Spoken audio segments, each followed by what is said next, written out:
I was warned that I should talk some nonsense for a while until you get used to my accent, and then start telling jokes. But I start from something that you're more familiar with, I guess. Can compare. Hey, are you a robot? What? No, I am a real person. Maybe we have a bad connection. I'm sorry about that. Oh, that's crazy. You just sound so much like a robot. I am a real person. Maybe we have a bad connection. I'm sorry about that. Will you tell me you're not a robot? Just say I'm not a robot, please. I am a real person. I mean, I believe you, but will you just say I'm not a robot? It'll make me feel better to hear you say it. There is a live person here. But I know there is. It would just make me feel so much better to hear you say I am not a robot. What? If you could say the words I'm not a robot, it would really mean a lot to me. I am a real person. Can you hear me okay? Yeah, I can hear you fine. I just want to hear you say I am not a robot. Yes, I'm a real person. Right, but will you say I'm not a robot?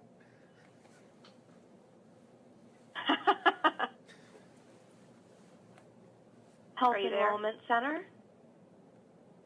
Are you there? Yeah, I'm here. Let me ask you a couple of questions. Are you currently on Medicare? No, I'm not. Okay. But now let me ask you a On question. Medicaid or looking for Medicaid? We'll go, you ask me a question, then I'll ask you a question. How about that? Sure. Okay, are you a robot? No. Will you say I'm not a robot? I think we could go on this one for another 40 minutes, I guess, that I have left. That is actually a sound that was taken from a random experimentator that you can find online, that then embedded in the artwork by an artist that was part of the exhibition that we just closed 3 weeks ago. It was called Nervous Systems, the Quantify Life and the Social Question. This is the catalog.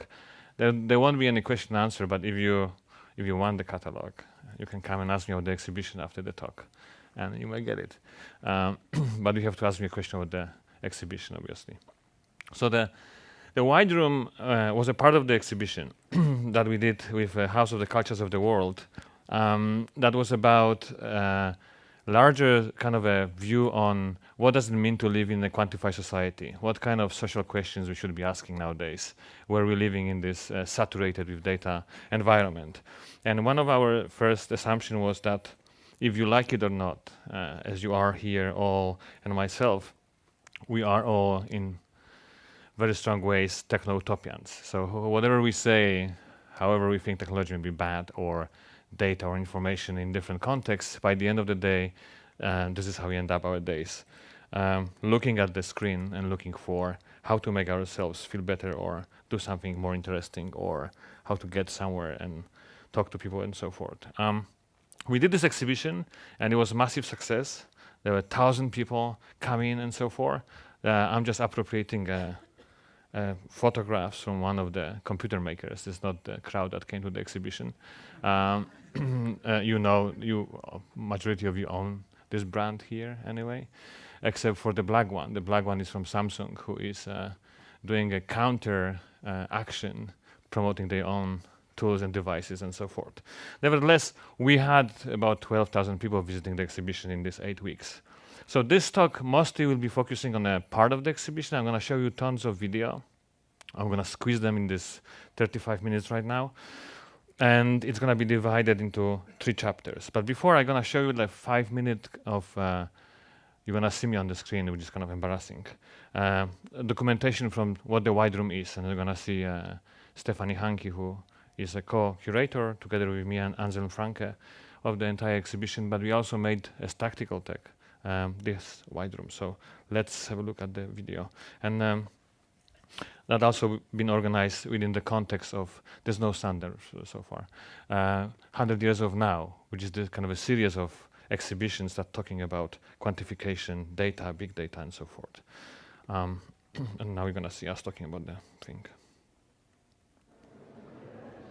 The wide room tactical tech created within this exhibition, where we not only play the role of curators but also makers, that we have created this intervention that is the active space of the exhibition, is a mirror of all the narratives, is a twisted, strange mirror with its own internal light that is emanating towards the entire exhibition.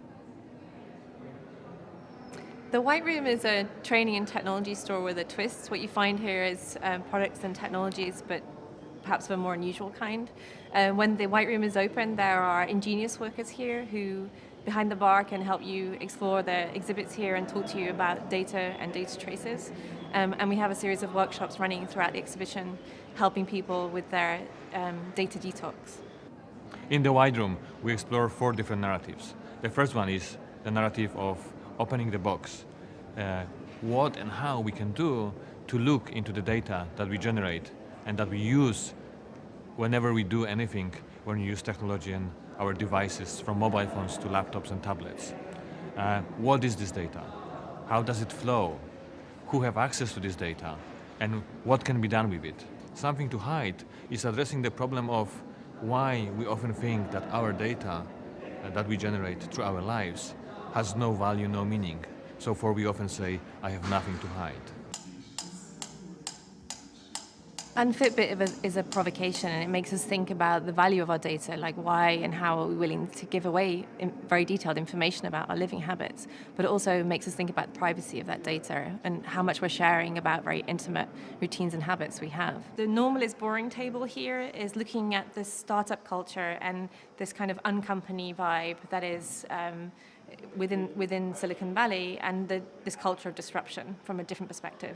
In 2012, Mark Zuckerberg declared that the age of privacy was over and that social norms had changed around privacy. In the White Room, we have a replica of his house and the 4 houses he bought around here for $40 million to increase his privacy. One of the things we're looking at here is what is the value of privacy, and what is the value in terms of our values of that information, but also the value in terms of the cost.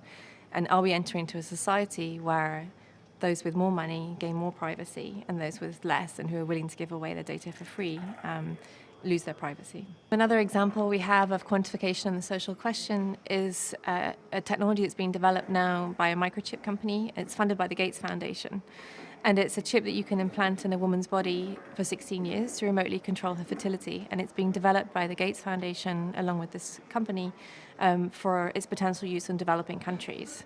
We're interested also in this question of how the leaders of the technology industries and what we now think of as sort of major technology billionaires are actually entering into new spaces. They're working in the areas of philanthropy and of development in a way which was perhaps the role of the government in the past, but also in a way in which technology and data is a central asset.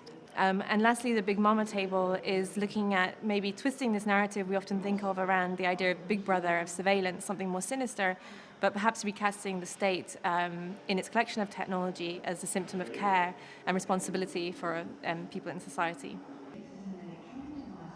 Iris Guard is a technology that allows for scanning of the irises of an individual.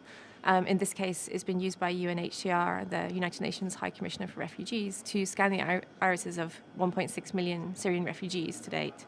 And what that does is allows an individual to go up to a bank or into a supermarket and pay at a point where their eyes are scanned and their irises are recognized.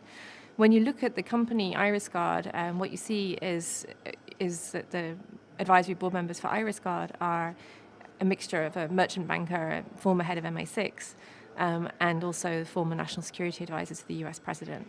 So when we think about data collection and the social question here, it does raise questions about whether there are sometimes double agendas. We're trying to help people and definitely organize a vast amount of people, but there may be other ways in which the data is being used as well. One example there is a project called Sesame Credit, which is now being implemented in China, which is a kind of way of credit rating for people. So it's not just a normal credit rating on the basis of, for example, your assets or how you pay things back financially, but also based on your social media presence, your network of friends, and different kinds of activities. Sesame Credit's being implemented now also in collaboration with, for example, online dating sites in China. So you may look up somebody based on what they look like, what they're interested in, but maybe also based on their credit score. And your credit score can be affected by the social circles that you have.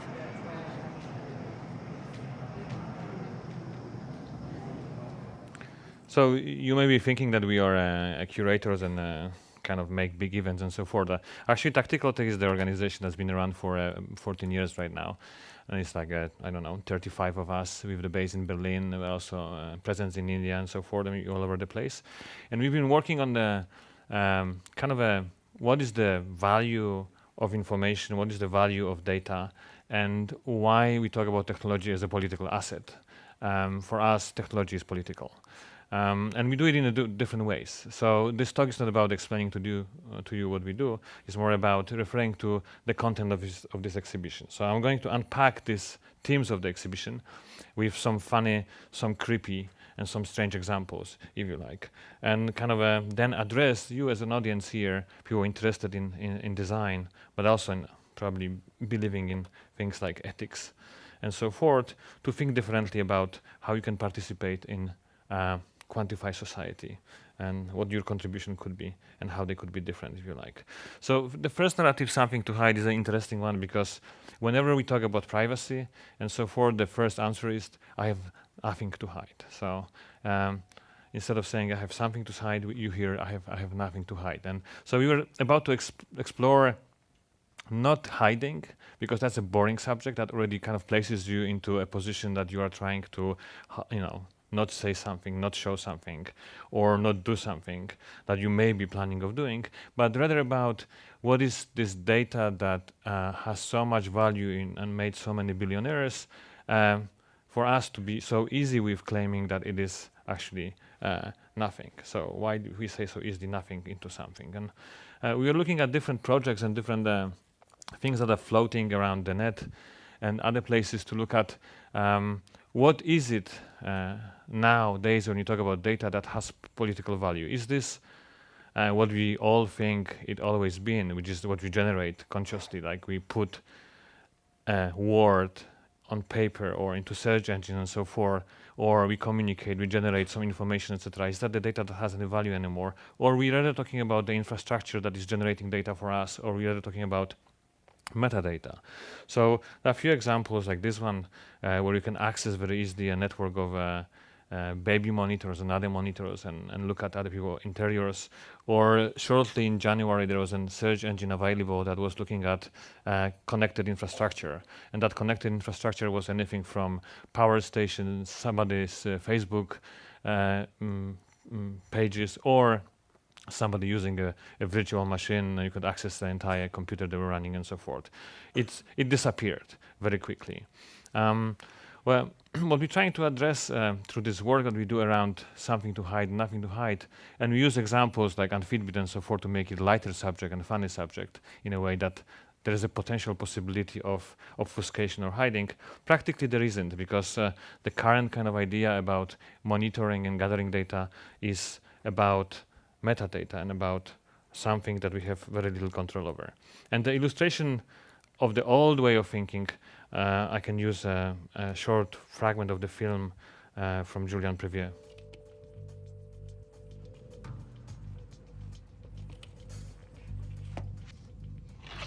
In 1979, several unrelated thoughts struck Judge Jack Love before he imagined the electronic tagging system for offenders.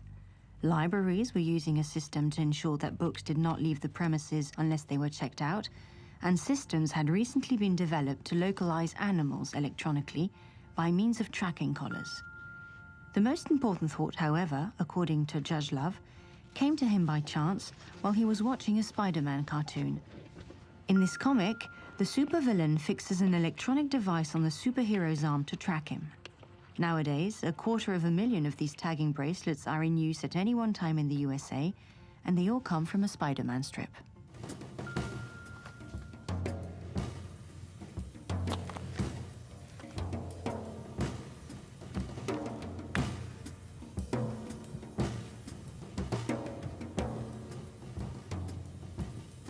Paul Siegler, who was charged with fraud, escaped his electronic ankle bracelet and disappeared.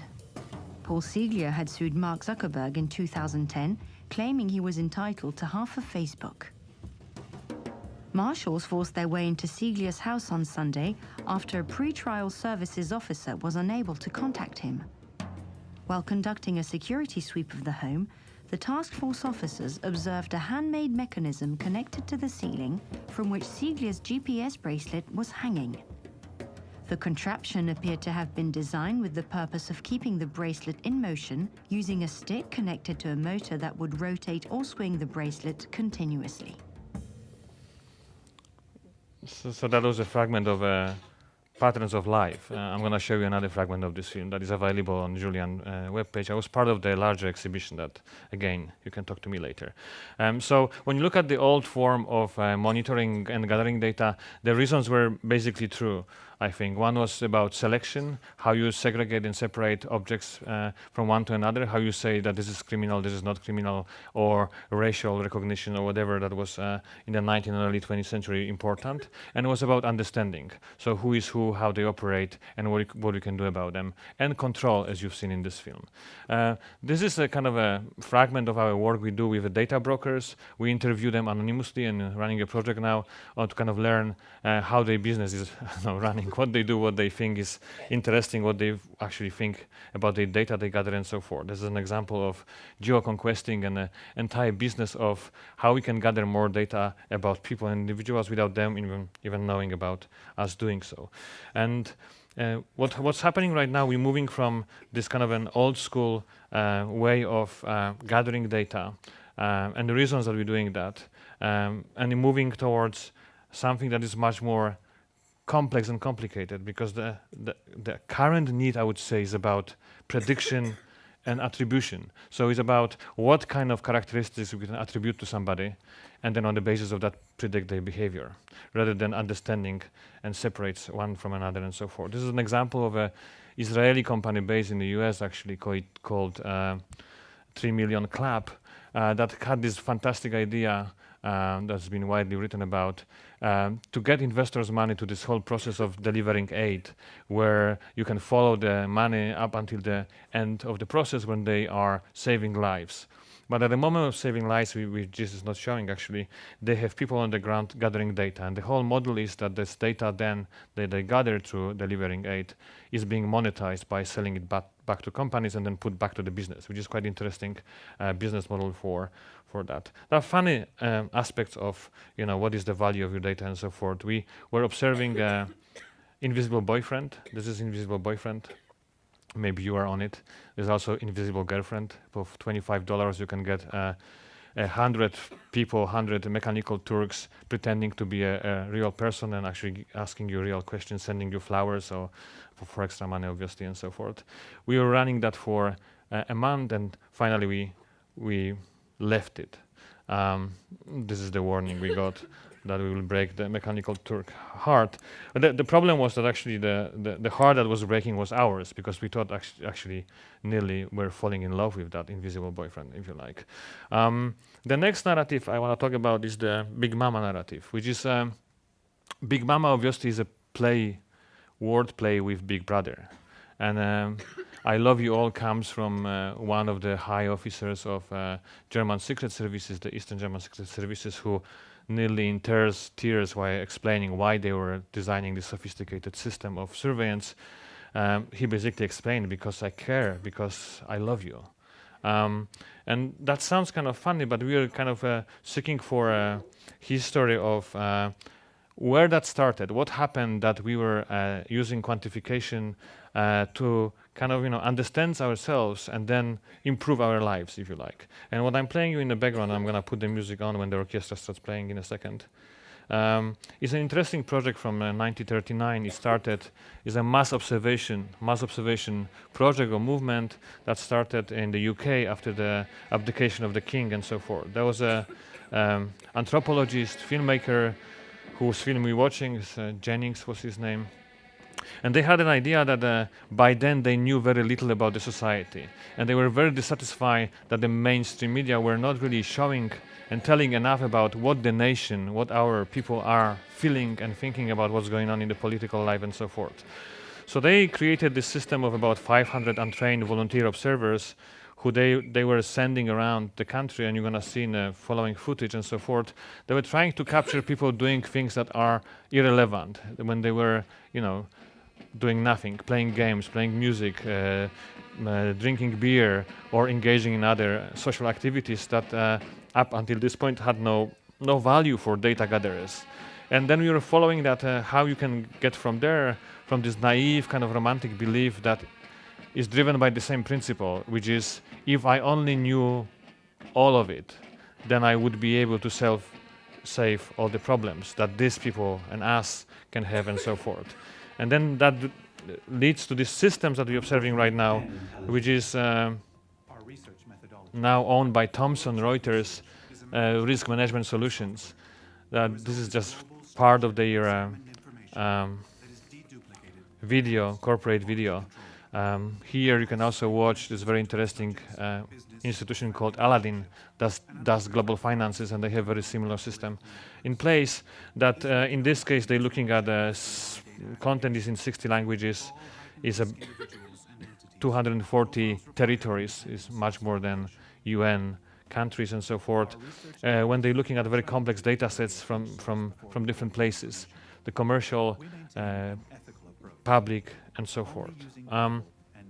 They're driven by the same principle. And if we look at ourselves and look at our own applications, then we use this, for example. And the results can make you feel worse. You don't know who to trust. But that's not true for everything. There are apps that let you know when it'll rain, or help you outsmart afternoon traffic. Turn left. What if you could outsmart cold, flu, and allergies? Introducing Healthy Day, the first and only app that makes staying on top of your health as easy as staying on top of the weather. Using a patent-pending algorithm, Healthy Day gathers data from the same trusted sources that doctors and hospitals use, then cross-references it with local crowdsourced data to determine what's trending nearby. It lets you see if other people in your neighborhood are sick and what they have. And when you're feeling great, it lets you see what's going around and sends real-time alerts to help you know what to watch out for. But that's just the beginning. It also brings you quick 30-second solutions for feeling better, because searching for answers isn't good for your health. Healthy Day, the smartest way to outsmart the sniffles. Well, that's a subsidiary of Johnson & Johnson. And there's a number of these kind of applications that not only we believe, but people who design them believe that they only have one function. They don't realize that actually the data where it's coming from and what it's creating is a very complicated surveillance system or control system or whatever, depending on who owns the data at this point, or maybe point in the future, if you like.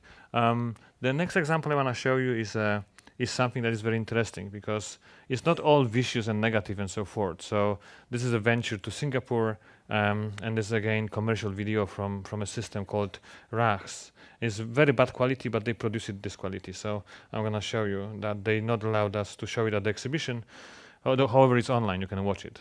So I'm not breaking any laws here right now. They didn't want us to show it because it's low quality, and they're working on a better quality one right now. So I apologize for that in their name as well. The RAS system will continue to be developed to meet our needs. It is a journey of discovery. We will continue to improve it. We will continue to test and experiment with emerging tools which show promise and potential. The future of RAS, our vision for RAS-X, will provide an integrated inter-agency platform for the anticipation of emerging strategic issues. Analysts will be able to work seamlessly with all types of data, all types of media, and all sorts of languages. They will be able to deploy a range of tools and models simultaneously to any issue. The analyst will continue to be our key focus. Strategic anticipation will continue to be our main preoccupation. So it kind of looks like a sci-fi, and I just keep the black screen for a second, because the project was developed since 2001 by Peter Ho, who was one of the people designing kind of a security system for Singapore. And he came to DARPA and also met Admiral Poindexter that you know, who developed then Total Information Awareness System that has not been approved by the government here, but then was dissected into little pieces and put under the control of NSA. And the trick is that Poindexter actually pass on all the information to Singapore, and they use it with very different premise. The premise there is not control And surveillance, the premise is basically harmonious society. They live under very dramatic conditions, that is in the health or disasters, or they're quite small nation. And the way they explain that to the society is that we all have to contribute our data into this system because that's the only way we can protect ourselves. And it's an official system, it's not nothing vicious about it and so forth. But I don't want to really pick on all these kind of narratives of surveillance or data obsession and abuse of data. There's also a lot of old companies such as MasterCard or Lockheed Martin, who is an arm maker, and they also do different systems. You may not know, you may know, but they were actually paid for, contracted to do census in the US, in Canada, and the UK, last all the censuses, and they are the ones that are collecting the data and analyzing it and so forth. And it's a very complex data set, if you like. On the left, you see MasterCard, who got into contract with Nigerian government, and they produce the biometric ID card that is a payment card and it is a voting card at the same time, and obviously they own all the data. So this is a kind of a situation that we're living in, that if we like it or not, we can't really change it. We're living in this society of kind of a motherly control, where institutions, organizations are collecting everything possible because this is the only way they believe they can help us. And we're moving from this kind of old system of control into something new. And I'm going to use as an illustration Julian Preview, another fragment from the same video, Patterns of Life.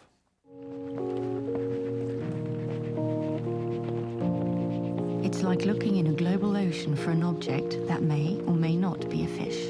It might be anything, and it might be important, but at first, we're not even sure it exists. And whatever it might be, it's constantly moving and interacting with a huge number of other objects.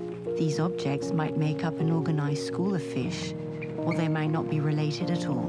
But we do know that we need to find the object, identify what it is, and figure out how it relates to all the other objects, whether fish or seafowl. It's like going after the unknown unknowns. Things we didn't know. We used to know what we were looking for, and were therefore looking for things. Now we don't know what we're looking for. And instead of looking for things, we're looking for activities. Activity-based intelligence is the most important analytic methodology the intelligence community must master in order to succeed in the future.